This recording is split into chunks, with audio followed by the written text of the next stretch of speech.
Leo Plove was no ordinary child. Beneath that young body lived the soul of a legendary hero reborn, a man who had walked the world 5,000 years earlier and fought beside the greatest heroes humanity had ever known. His new life began as a baby, listening while his mother read a tale about those ancient champions who once saved the world. Yet the moment he heard their names, his expression darkened. The story praised every hero except one. His former self, Kyle, had been completely erased from history. The realization hit him like a blade to the chest. How could someone who had accomplished so much simply vanish from every record? Unable to accept it, he made up his mind to uncover the truth behind his disappearance. Years passed, and Leo eventually enrolled in a royal school designed to prepare future heroes before entering the prestigious Magic Academy. Unfortunately, nothing there could hold his interest. The lessons felt painfully basic, and the students around him seemed far weaker than they should have been. Only after returning home did the part he truly cared about begin. The moment he stepped outside, a woman came flying toward him with terrifying force. The attack was sudden enough to catch him off guard, yet Leo still managed to raise his sword and stop the strike. Judging by their reactions, this wasn't their first encounter. Exchanges like this were practically routine between them. The woman looked delighted, saying she had been waiting for this rematch for a long time. She declared that this battle would serve as Leo's final examination before she allowed him to attend Lumine Academy. Then the truth became clear. The fearsome warrior standing before him was his own mother. Without hesitation, she launched another attack and steel crashed against steel. Leo was already finding it difficult to keep pace, yet his mother casually mentioned that she wasn't even using a fraction of her true strength. The duel continued relentlessly, each clash carrying more pressure than the last. But eventually, the tide shifted. Through pure technique and overwhelming mastery of the sword, Leo slowly gained control of the battle. His skill surpassed expectations, and before long he forced his mother into surrender. For a moment she could only stare at him in amazement. After recovering, she asked him a simple question. Why was he so determined to enter Lumine Academy?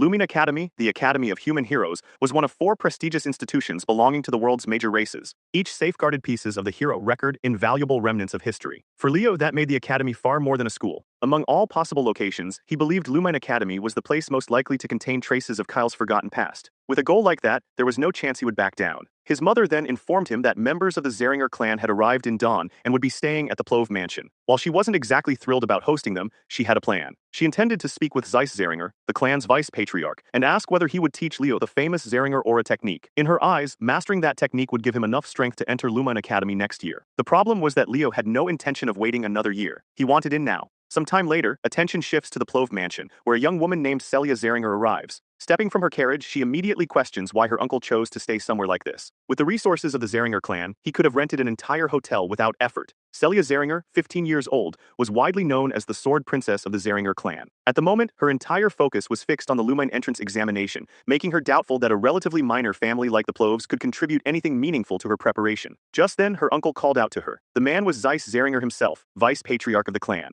With an amused smile, he asked whether she wasn't at least curious about meeting Leo, the boy who had boldly claimed he wasn't interested in the Zeringer clan. Celia barely reacted. If Leo couldn't even use aura yet, then as far as she was concerned, there wasn't much worth seeing. Zeiss disagreed completely. In fact, he seemed unusually interested in the boy's potential. After entering the mansion, Zeiss formally greeted Dade Plove, head of the household, along with his wife Raina. Respect was exchanged on both sides as the hosts welcomed their guests. He then introduced Celia, who responded with flawless manners and thanked them for allowing her to stay. Raina took a closer look at the young girl and quickly noticed how much she resembled both her father and her uncle. Meanwhile, Celia observed Raina's black hair and crimson eyes. The resemblance was impossible to ignore. Almost immediately, she realized Raina was part of the Zeringer bloodline as well, making her Celia's aunt. Later, Zeiss and Raina sat together and caught up as brother and sister. During their conversation, Zeiss mentioned that they had recently visited the Royal School of Dawn in hopes of meeting Leo. Unfortunately, the boy had already left and apparently wasn't interested in seeing anyone. Raina apologized for her son's behavior, knowing it might have seemed rude. Curious, Zeiss asked what kind of person Leo truly was. Raina's answer came without hesitation. She described him as extraordinarily talented. That praise immediately made Zeiss wonder whether Leo was truly worthy of inheriting the Zeringer flames. Raina continued speaking highly of her son, but she made one thing clear. This wasn't blind parental pride. Leo genuinely possessed the talent and potential required to stand among the clan's finest. The statement only increased Zeiss's curiosity. While he trusted his sister's judgment, he decided he would evaluate the boy personally before reaching any conclusions. Elsewhere, Leo sat alone, quietly focusing. After completing a small ritual, he finally declared that his vessel was ready. At last, his body had reached the point where it could contain everything he needed. He then reflected on the reason he had delayed learning aura for so long. The issue was tied to the unique nature of his body. If he accepted aura too early, it would naturally shape and specialize itself around that power. Doing so would greatly restrict his ability to gather mana and soul energy, both of which were essential to his long-term ambitions. His previous life had taught him a painful lesson about uncontrolled power. Back then, if he had fully mastered the abilities and essence left behind by his fallen companions, he never would have allowed a seed of disaster to remain. He refused to repeat that mistake. This time he would achieve absolute control. And that journey began with aura. but he intended to master it his own way. Before he could continue thinking, a voice interrupted him. Turning around, he found himself face to face with Celia. Wearing a confident smirk, she remarked that he finally looked like someone taking training seriously. Though there was obvious sarcasm behind her words, she still offered to teach him swordsmanship if he was willing to learn. The problem was simple. Leo had absolutely no idea who she was. So Celia introduced herself properly, proudly declaring herself to be Celia Zeringer, the world-famous sword princess. With introductions complete, Leo wasted no time. While he appreciated the attention, he had no interest in receiving lessons from someone he considered less skilled than himself. The statement instantly irritated her. To Celia, it sounded like he was claiming superiority. Leo calmly clarified his position. In a real fight to the death, she would probably win because he couldn't use aura. But if the contest was limited to pure swordsmanship, he was completely confident he could handle her without much difficulty. That answer struck a nerve. Feeling challenged, Celia grabbed a sword from the nearby training weapons. She intended to prove that Leo's confidence was nothing more than arrogance. Even if he learned aura someday, she couldn't imagine him surpassing her. This duel would teach him reality. Then she raised the stakes. If she won during her week-long stay, Leo would become her servant. The threat barely earned a reaction. Instead, he simply asked what happened if he won. Celia answered immediately. If he emerged victorious, then she would become his servant instead. With the wager established, Leo picked up a practice sword and entered the duel. His opening attack came far faster than Celia expected. Although she evaded it with ease, the speed alone caught her attention. For someone without aura, it was disturbingly impressive. Still, she remained convinced that speed alone wouldn't be enough. The two rushed forward again. This time, Leo's strike crashed down with shocking force. The impact overwhelmed her, forcing her backward. The pressure was so immense that when his blade slammed into the ground, the practice sword shattered instantly. Yet Leo didn't stop. Without hesitation, he charged again. At this point, Celia's confidence was already beginning to crack. She knew she couldn't block what was coming. With no other option, she braced herself and prepared to take the hit head-on. Then something unexpected happened. She emerged completely unharmed. In the final instant, she had instinctively activated aura armor. The problem was obvious. This duel had been agreed upon as a contest of swordsmanship alone. Rather than admit she couldn't avoid the attack, Celia quickly dismissed it as nothing more than a reflex. Leo wasn't interested in excuses. As far as he was concerned, the match was already over. Naturally, Celia refused to accept that conclusion. Leo had anticipated exactly this reaction. So without another word, he removed the magical weight bracelets that had been suppressing his physical strength. Then he attacked again. The next strike didn't merely hit her defenses. It completely shattered her aura barrier, leaving the sword princess utterly stunned and unable to believe what had just happened. Leo didn't stop after breaking her defenses. Instead, he pressed the advantage without the slightest bit of mercy, forcing Celia to experience the overwhelming difference in their abilities firsthand. Later, while wandering through the courtyard, Leo came across his mother. Standing beside her was a man she immediately introduced as his uncle Zeiss. Leo respectfully lowered his head in greeting, and Zeiss returned the courtesy before introducing himself. The two exchanged a firm handshake, marking their first official meeting. His mother then casually asked whether he had already met Celia. The question instantly reminded Leo of how the proud sword princess had collapsed after their duel, overwhelmed by the shock and fear of what had happened. Before he could explain the situation, a knight arrived and delivered a report regarding Celia's condition. The update caught Zeiss's attention immediately. Learning that Leo had defeated Celia despite not possessing aura left him genuinely impressed. He openly praised the achievement, calling it remarkable. Leo, however, brushed aside the compliment, insisting that Celia had simply underestimated him. Curious, Zeiss then asked what exactly had been wagered in their duel. Leo answered without hesitation. The loser was supposed to become the winner's servant, which meant that for the next week, Celia technically belonged to him as a maid. The idea clearly didn't sit well with Zeiss. Even so, he understood the importance of honoring promises. While he couldn't allow a member of the Zeringer direct bloodline to perform ordinary maid duties, he hoped Leo would agree to release her from the agreement. In return, he offered a reward he considered far more valuable. Leo rejected the proposal immediately. The wager had been made between him and Celia, nothing more. As long as she carried the Zeringer name, she was responsible for honoring her own words. Seeing that reasoning fail, Zeiss tried another angle. Would Leo really be willing to give up the chance to learn the Zeringer aura breathing method? Leo's answer came with a sharp edge. In his eyes, a technique offered merely to save someone from embarrassment wasn't worth learning in the first place. At that point, Zeiss decided to challenge him directly. After all, Leo had just implied that a direct descendant of the Zeringers would serve him, and had effectively called the clan's treasured breathing technique worthless. Most children would have folded under that pressure. Leo didn't even blink. He calmly stated that everything Zeiss said was technically correct. Surprisingly, the vice-patriarch's attitude softened. Rather than becoming angry, he politely asked whether Leo understood how arrogant and disrespectful those words might sound. Once again, Leo made his position clear. He had never intended to insult the Zeringers. If the aura breathing method had been presented as a reward for defeating Celia, he would have accepted it without hesitation. What he refused to accept was a bribe designed to erase the consequences of her loss. From Leo's perspective, refusing to acknowledge Celia's defeat implied that everyone believed she was superior and had only lost due to bad luck. He rejected that idea completely. Even if Celia had fought him seriously from the beginning, the outcome would have remained exactly the same. Hearing such confidence only made his mother prouder. As for Zeiss, the more he listened, the more fascinated he became. The boy's refusal wasn't driven by greed or ambition. He simply disliked the reasoning behind the offer. To Zeiss, that level of conviction was extraordinary. For a brief moment, he couldn't help wishing a child like Leo had been born into the Zeringer family. Finally, he turned toward his knights and instructed them to move Celia into the maid quarters. Then he granted Leo a special privilege, allowing him to address his uncle without formal honorifics. After their conversation ended, Leo departed. Watching him leave, Zeiss confidently told his sister that once he returned home, he would do everything possible to convince the patriarch to allow Leo access to the clan's legendary technique, Phoenix Breath. The story then shifts to Leo's room. The first thing anyone would notice was Celia's expression. The one-sprout sword princess looked like she wanted the floor to swallow her whole. With visible embarrassment, she introduced herself as Celia the maid,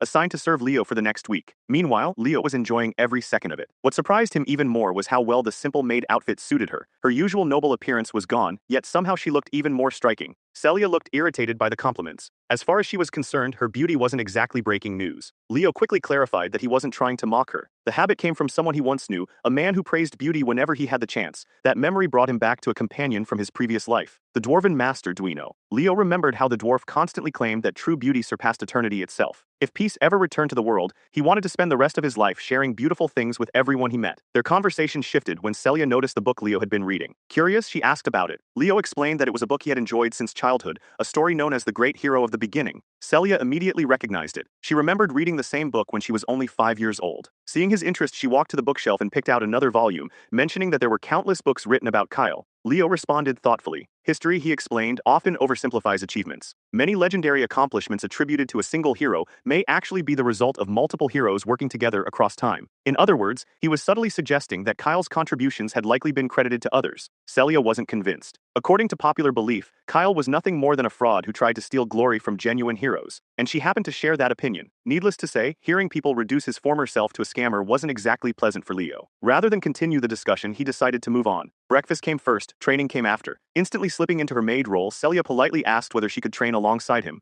Outwardly, she looked respectful and obedient. Internally, she was fighting the urge to strangle him. Still, she endured it because she desperately wanted to uncover the secret behind his ridiculous strength. Leo accepted the request and headed toward the training grounds. Sometime later, Celia could be seen kneeling on the floor, exhausted and gasping for air. After the session, Leo calmly analyzed her performance. Once her stamina began running low, her reactions slowed noticeably. Small gaps appeared between movements, and those openings created opportunities for opponents to exploit. The exact same thing was happening to her now. Celia wasn't convinced. To her, pushing the body to such extremes felt less like training and more like abuse. Leo disagreed completely. Compared to the heroes of the past, modern fighters had become too dependent on aura. Aura techniques had evolved dramatically, and as a result, physical conditioning had been neglected. But aura strengthened the body, and a stronger body amplified aura in return. The two worked together. Celia absolutely refused to be labeled weak. Driven by pure stubbornness, she forced herself back onto her feet. Before charging in again, she warned Leo not to underestimate her. Unfortunately, confidence alone wasn't enough. The moment she rushed forward, Leo casually swung his sword and launched her across the training ground. She crashed to the floor once more. At this stage, humiliation was beginning to pile up faster than she could recover from it. Then Leo suddenly handed her a bracelet. Without thinking much about it, Celia reached out and accepted the item. A terrible mistake. The bracelet was enchanted with weight magic. The instant it settled onto her body, its absurd heaviness became apparent. Meanwhile, Leo revealed a rather frightening smile. From now on, she would be training while wearing it. The following day, even Zeiss came to observe their training. Watching Celia struggle under the relentless regimen, he couldn't help but think this experience might be exactly what she needed. Before heading to Lumine Academy, having her pride shattered once or twice could do her some good. Then he called out to Leo and shared some exciting news. He was considering requesting permission from the patriarch to allow Leo to inherit Phoenix Breath. The name immediately caught Leo's attention. As far as he remembered, Phoenix Breath was the foundational aura technique of the Zeringer family itself. Only individuals officially acknowledged by the clan could inherit it. Even Celia doubted her father would approve such a decision.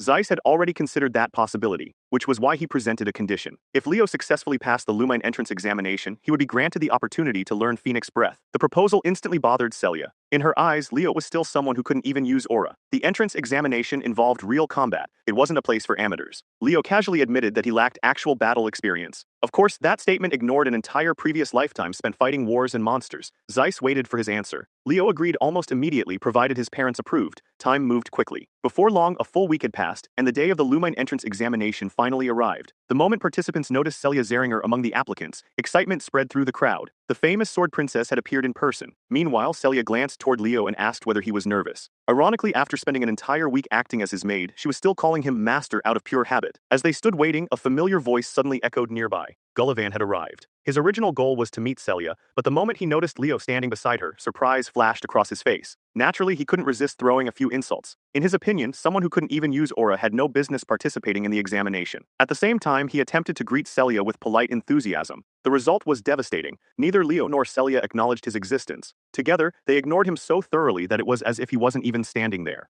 The poor guy awkwardly tried to recover the situation, reminding Celia that he was Gullivan Tratton and that they had already met before. Unfortunately for him, that only made things worse. Celia couldn't even remember his name. Before he could embarrass himself any further, she casually grabbed Leo's hand and started walking away, leaving Gullivan standing there in complete disbelief. Before they could get far, another voice called out to them. This time, it was a pair of siblings. The older of the two was Abad Llewellyn, 16 years old and a proud representative of the prestigious Llewellyn family. Beside him stood his younger sister, Chelsea Llewellyn, only 14, but carrying herself with the same confidence. Unlike Leo, Celia immediately recognized them. Seeing his confusion, she explained that the two belonged to the Llewellyn family, one of the heroic bloodlines of the Lordran Empire. And judging by her reaction, she clearly wasn't happy to see them. She quickly warned Leo that the siblings would be taking the examination as well, meaning they were direct competitors. Under no circumstances could they afford to lose to them. The thought of the Zeringer clan falling behind the Llewellyn family irritated her far more than it probably should have. Leo, meanwhile, couldn't care less. As far as he was concerned, that rivalry had nothing to do with him. He belonged to the Plove family, not the Zeringers. Even so, when the siblings greeted Celia, she politely returned the gesture. She also introduced Leo as a member of House Plove, a noble family from the Kingdom of Dawn. The moment Abad heard that Leo lacked any particularly prestigious title, his interest vanished. To him, Leo was insignificant. Without another word, the siblings turned around and walked away, confidently declaring that the top position in the examination would belong to them. Needless to say, Celia was already imagining the satisfaction of crushing them later. Just then, the atmosphere shifted. A figure stepped onto the examination platform, instantly drawing everyone's attention. The man introduced himself as Ali Ziron, a professor from Lumine Academy. The reaction was immediate. Celia's eyes widened in shock the moment she saw him. Leo, on the other hand, looked completely unimpressed, mostly because he had absolutely no idea who the man was. That ignorance visibly irritated Celia. She quickly explained that Ali Ziron was one of the individuals whose name had been recorded within the hero record itself, a list reserved for the recognized heroes of the current age. As Leo studied the professor more carefully, he noticed something unusual. An enormous amount of mana was concentrated within the man's left eye. Moments later, Professor Ziron began explaining the entrance examination. According to him, the test normally consisted of two major categories: one-on-one combat and monster subjugation. Traditionally, applicants completed them separately. Ali immediately made it clear that he hated that format. To prove his point, he casually burned the paper containing the official examination structure. The conventional rules were gone in an instant. Then he produced a thick ancient book. Opening it slowly, he revealed the first chapter. Prologue, The Wild Forest. The moment those words appeared, a massive magic circle erupted beneath every student present. No one understood what was happening, but everyone quickly realized one thing. Ali Ziron had no patience for inefficiency. Rather than conduct multiple separate tests, he intended to merge everything into a single challenge and evaluate everyone at once. To understand the significance of this, it's important to know that the hero record is more than a collection of historical stories. Its true value lies in its ability to recreate the worlds experienced by past heroes. Within those worlds exist the memories, struggles, and experiences of legendary figures, allowing future generations to learn from them and potentially inherit their power. In simple terms, it was a training system built from the lives of heroes themselves. And now every applicant had been transported into one of those recreated worlds, the Wild Forest. After the transportation was complete, Professor Ziron announced their objective: survive, nothing more. Students could cooperate, betray each other, fight, hide, or form alliances. The method didn't matter. Only survival did. Anyone wishing to quit simply needed to destroy the orb they had been given. That was the only rule. As Leo surveyed his surroundings, recognition immediately flashed through his mind. He knew this place. It appeared exactly as he remembered it. Long ago, this had been an elven forest before it eventually fell under the control of the witch Queen Salatna. Meanwhile, many students remained unconcerned. Some even wanted to leave immediately, convinced that everything around them was merely an illusion. Leo strongly disagreed. Even if this world originated from someone's memories, the dangers inside it were very real. A careless mistake here could easily cost someone their life. Almost as if the world wanted to prove him right, danger arrived immediately. Leo sensed a presence. An instant later, an arrow slammed into the ground beside him with enough force to shatter the earth. Thankfully, he had already moved. Turning toward the source, he discovered the attacker was none other than Chelsea Llewellyn. Apparently, she had mistaken him for a member of the Zeringer clan and had decided to eliminate him before he became a threat. Leo quickly clarified that he belonged to the Plove family. Chelsea wasn't buying it. She had personally seen him standing beside Celia earlier. Convinced he was lying, she became even more aggressive. Without hesitation, she unleashed a spell known as Wind Scythe. The attack caught Leo's interest. The spell itself didn't exist during his previous life. Even so, after examining it briefly, he realized its fundamental principles weren't all that different. Meanwhile, Chelsea grew increasingly frustrated. No matter how threatening her attacks were, Leo remained completely calm. To shake him up, she poured even more power into her next assault. The result was disappointing. Leo casually cut through the attack with a single swing of his sword, causing the incoming blade of wind to collapse effortlessly. For the first time, uncertainty appeared on Chelsea's face. From what she could tell, he hadn't used aura at all. So how had he stopped her attack so easily? Leo made things worse by casually commenting that her magic was overly simplistic. Then, as if insulting her wasn't enough, he offered her an alliance. After all, survival awarded the highest score. As a mage, she should focus on lasting as long as possible instead of getting eliminated early. Chelsea immediately took offense. She wasn't some ordinary mage, she considered herself a battle mage. And after hearing him dismiss her attacks as simple, she became determined to crush him right there and prove him wrong. Channeling all of her strength, she unleashed a barrage of attacks. Every single one missed. By the time the spells reached their target, Leo was no longer standing there. Even worse, she couldn't sense any mana nearby, making it impossible to track his position. Then she suddenly saw him, right in front of her, close enough to touch. His fist was already clenched. The story never explicitly shows whether that punch connected. But judging from Chelsea's reaction, it hardly mattered. The strength vanished from her legs and her knees nearly gave out beneath her. That alone revealed who had won the exchange.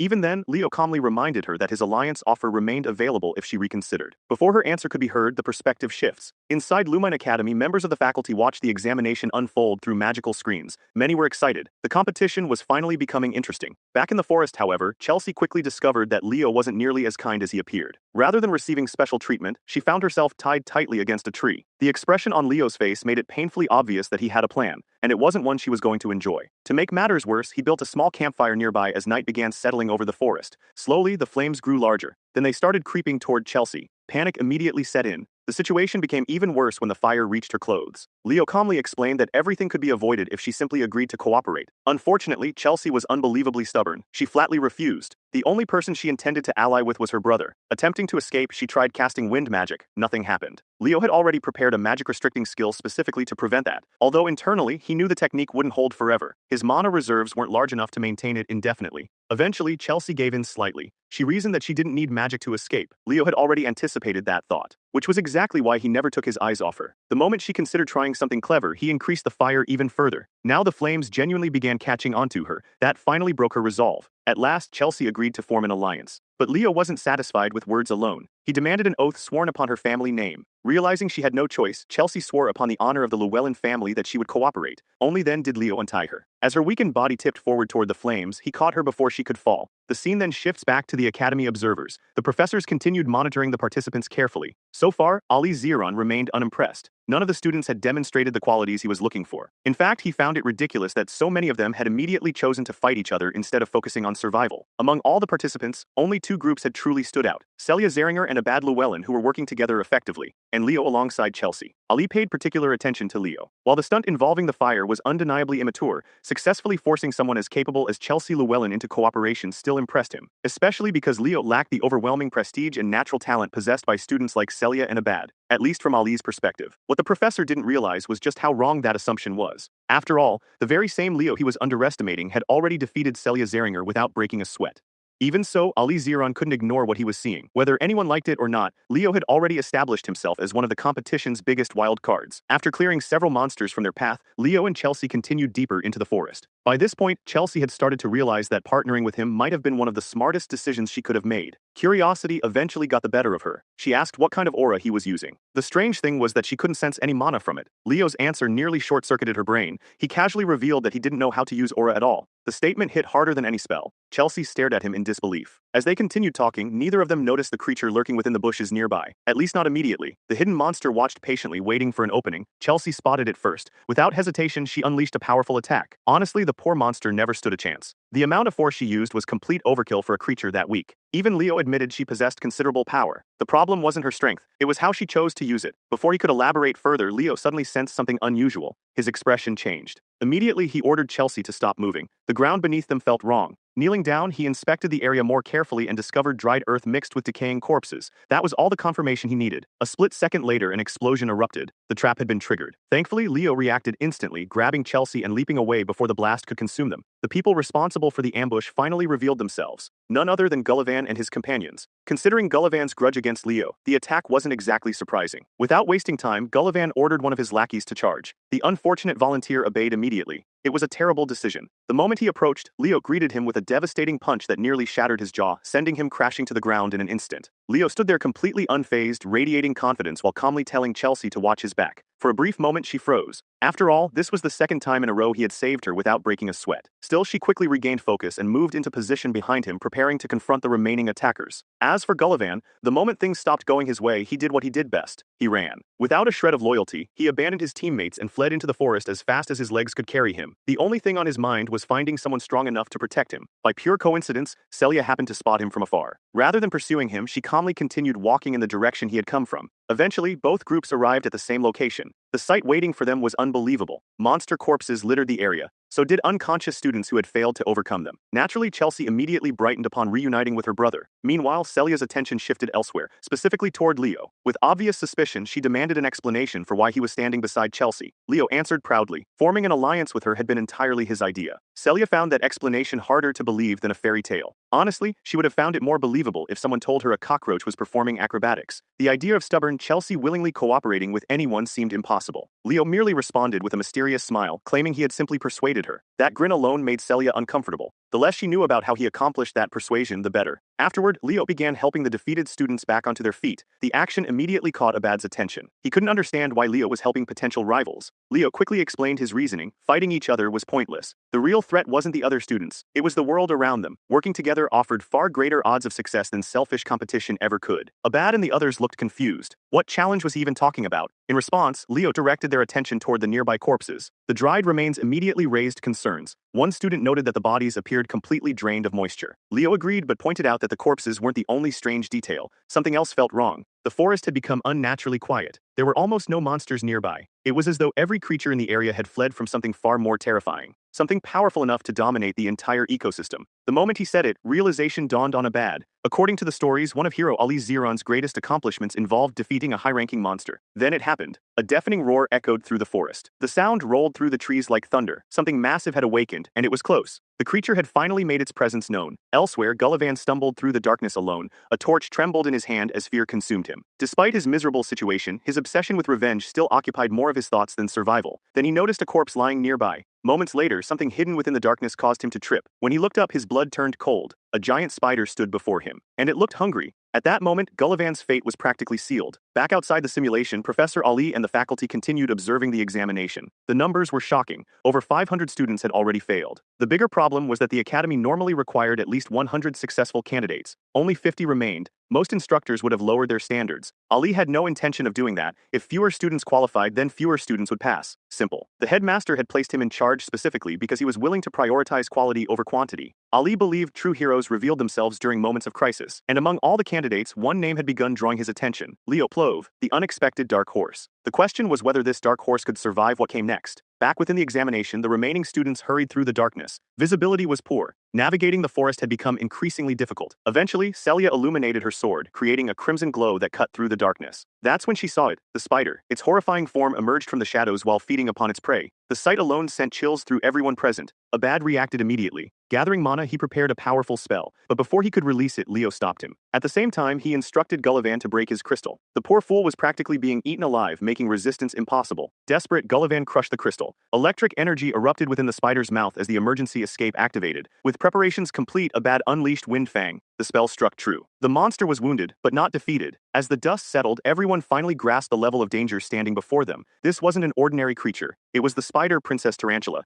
and she was an absolute nightmare. One reckless student charged forward, believing a direct attack would make a difference. He was humbled instantly. A single strike sent him flying across the battlefield. Next came Celia. Confident as ever, she launched a powerful crimson attack capable of piercing through most opponents. The beam struck the spider directly, causing visible damage and forcing it to recoil. For a brief moment, it seemed effective. Then the creature regenerated. Almost immediately, the wound disappeared as though it had never existed. Celia's attack had accomplished virtually nothing. Abad used the opportunity to point out the difference between a knight's power and a mage's destructive potential. Then he unleashed Raphil. A violent spiral of wind tore into the spider from every direction. The attack looked devastating, yet when it finally ended, the monster remained standing, completely alive, and staring directly at him. For the first time, genuine fear crossed Abad's face. Chelsea immediately intervened. Using Windbreaker, she shielded her brother from the incoming counterattack. Even then, one of the spider's claws managed to slash him. Thanks to Chelsea's assistance, he escaped losing an arm by the narrowest margin. At this point, despair began creeping into everyone's hearts. Every attack failed. Every wound regenerated, nothing worked. Slowly, the Spider Princess advanced, preparing to finish them all. That was when Leo finally stepped forward. He revealed that this monster was the daughter of Salatna herself, a notorious beast that once served within Arabos' army, the same monster responsible for burning down the elven forest.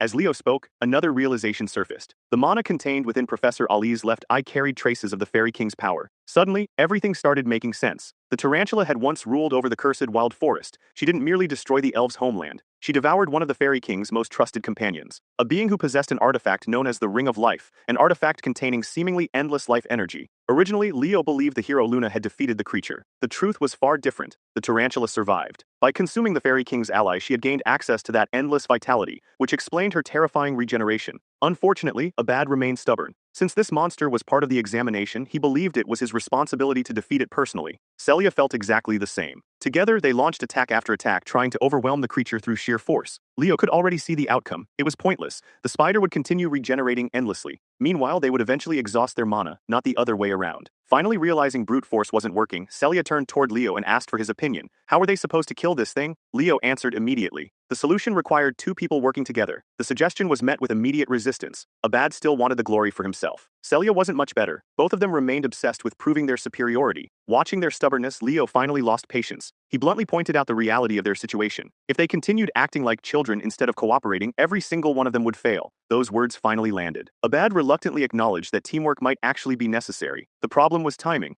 A combined attack powerful enough to kill the monster would require preparation. Someone needed to buy them that opportunity, and none of the remaining students seemed capable of holding the creature back. That was when Leo stepped forward, calmly, confidently, and volunteered himself. He claimed he could stall the monster long enough for them to prepare the finishing blow. The statement immediately stunned everyone, especially Celia. From her perspective, Leo had completely lost his mind. After all, he still couldn't even use aura. Leo calmly estimated that in his current condition, he could keep the monster occupied for no more than 5 minutes. That answer didn't exactly inspire confidence. Abad immediately voiced his concern, worried that even with that much time, their combined attack might still fail. Leo wasn't worried in the slightest. With complete confidence, he picked up a weapon lying nearby and explained that fire and wind naturally complemented each other. If Celia and Abad combined their powers properly, it would be enough. For perhaps the first time, the proud sword princess and the arrogant genius mage agreed to fight toward the same goal. Meanwhile, Leo fixed his gaze on the monstrous spider. To everyone else, it was a nightmare. To him, it was something different, a challenge, a reminder of the world he once lived in. The battle began immediately. Before anyone could react, Leo rushed forward and severed one of the creature's limbs with a clean strike. The sight alone stunned Celia and Abad. Then he followed up by carving into the monster's face, showing absolutely no fear while confronting the terrifying creature. Seeing it again stirred old memories. Suddenly, the story flashes back to the distant past. An elven child sprinted through the forest in tears, desperately trying to escape. It was hopeless. Tardaros caught him with its webbing and wrapped him completely. The boy struggled, nothing worked. Bound within the sticky prison, escape was impossible. Then the spider approached, slowly, hungrily. The child cried out for his mother, convinced his life was over. Just before despair consumed him, a radiant figure descended. A being of pure light, Luna.